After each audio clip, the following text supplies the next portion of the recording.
అప్పుడు ముఖ్యమంత్రి ఉన్న చంద్రబాబు నాయుడు ఆయన మహబూబ్నగర్ జిల్లాను దత్తత తీసుకున్నాడు.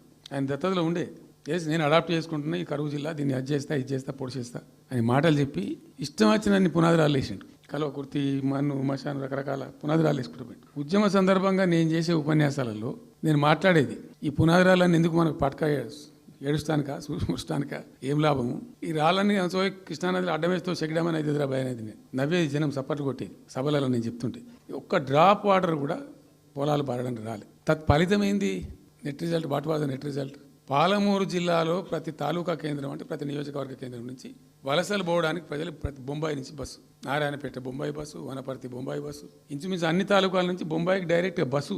ఏం చేస్తారు? ప్రజలు పుట్ట చేత పట్టుకొని వలస పోవాలి, బతకపోవడు తప్ప ఇంకో గతి లేదు. జిల్లాకు జిల్లా మొత్తానికి మొత్తం 100% కృష్ణా బేసిన్లో ఉంటుంది. భయంకరమైన కరువు. చివరికి ఆ జిల్లాలో ఉండే అనేక మంది కవులు అనేక పాటలు రాసిండ్రు. ఆ గోరెటి వెంకన్న గారు అయితే పల్లె పల్లెలో పల్లెర్లు మొలిసే పాలమూరులోన అని చెప్పి పాట రాసి పాడిండు. ఆ పాట బాగా పాపులర్ సాంగ్ కూడా, తెలంగాణ ఉద్యమం పొడుగుతో కూడా భయంకరంగా మోగినటువంటి సాంగ్.